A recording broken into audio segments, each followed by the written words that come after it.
Hi guys, the role of the right-wing media is to encourage middle-class and working-class people that their enemies are those who have less than them. Talk TV loves to attack the welfare state. Their presenters constantly paint a picture of people sitting around doing nothing and milking the taxpayer dry. Here Julia Hartley-Brewer clashed with James Matthewson, a former Labour spokesman, on the issue of benefits and the government's plan to get more people off them and into work. Julia demonstrates a fundamental lack of understanding of the issue, and sadly James doesn't do a great job of explaining why she's wrong. But I'll give it a go.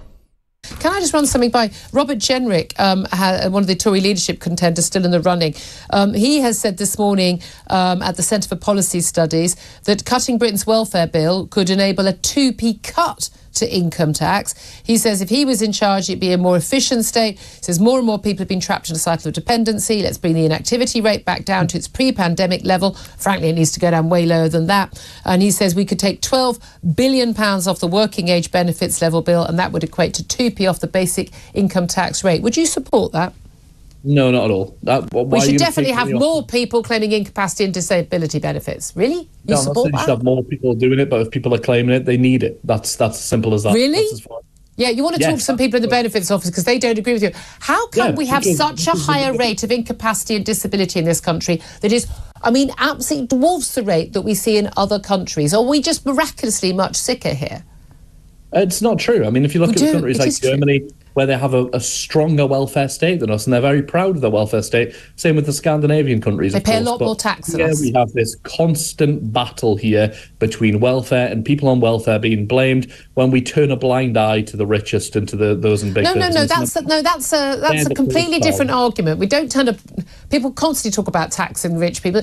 In Germany, most European countries, particularly Scandinavian countries, they pay a lot. The average worker, there's no 20% basic tax rate in those countries. The average worker is paying a good 10% more than that. People pay a lot more taxes. They get better public services. They have for many, many years. That's not my point. We have far more people per head of the population who are of working age, who are claiming disability and incapacity benefit, and particularly, post-COVID, than any other comparable Western country. And you're saying, but they all need it. What are the odds that we uniquely in Britain have so many more sick and disabled people? I'm not saying that they all need it, but I'm so bemused by this constant picking on those people. Have you lived on benefits? Have you lived? No, I've always worked because I'm able-bodied, and I think it's immoral for people who are able to work not to work. I think it's literally immoral. Right. Well, I was raised by a single mother who didn't always have the time to work. She worked when she could, and she worked part-time, but she was very proud to work when she could. But she had to rely on the state and state support. So we were benefit. Who was criticising her? I wasn't criticising her. I received free school meals. All I'm saying is that people on benefits are an easy target, and I think. Well, they're not an easy target because they're growing. We're talking specifically here. Robert Jenrick is talking specifically here, and it's something that the Labour have talked about as well. Talking about people on. James, you're refusing to address the actual question I've now asked you 3 times. Why do we, or what is the explanation for why we in Britain, uniquely among Western nations, have far more people, and particularly since COVID, far more people who are claiming disability and incapacity benefit than other countries per head of the population? What could be the explanation for that? Other than that, some people are swinging the lead. It's not about swinging the lead, it's the NHS waiting list. Now, what has the NHS waiting list got to do with people claiming benefits, disability or other types of benefits? If an individual is sick, they have an accident, they have a health problem, and they apply for some sort of treatment, they're put on the NHS waiting list. But if the NHS waiting list constantly is going up, it has exploded over the last number of years, then they have to wait until they can be fit enough to work again. And in order to survive, they have to apply for benefits. That's the reality. It's as simple as that. If the Conservatives, when they were in power, did not invest sufficiently, I'm not talking about increasing money or money going up in real terms, I'm talking about sufficient funding. If the NHS was not sufficiently funded, of course the NHS waiting list is going to go up. We've heard story after story about doctors, nurses leaving, which is of course leaving a massive workload on those who are left, who are burnt out, people quitting to work in different sectors. in the private sector, to work in supermarkets, people going abroad to places like Australia, Canada, where the pay and conditions are better. So this, of course, is going to add to the NHS waiting list. If the NHS waiting list is extremely long and somebody's waiting for treatment, then they're going to be on benefits. That's the reality of the situation. That's the core problem. Now, if you want to move more people off benefits, then the priority should be to bring down the NHS waiting list. Now, some people have quit because of stress in their work or just given up because it's not worth it. That's another cohort.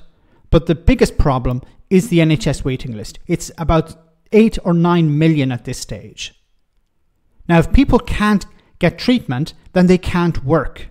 If they can't work and they have to survive, they have to pay bills, they have to feed their family, they have to rely on benefits then.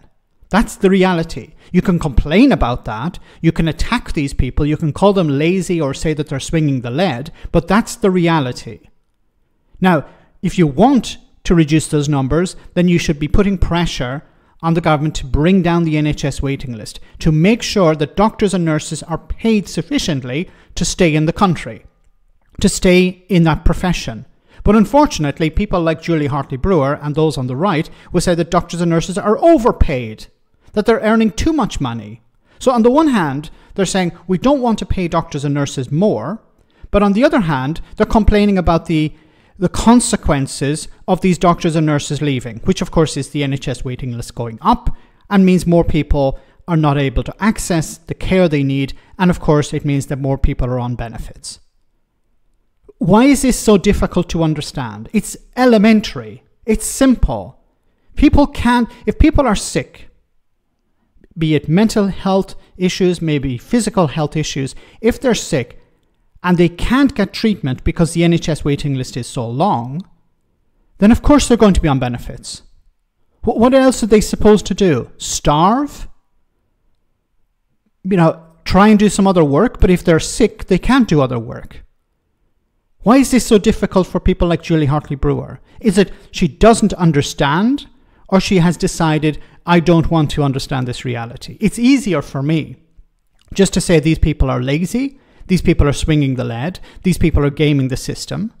And notice who she referred to here, Robert Jenrick, talking about cutting funding for the DWP, cutting benefits.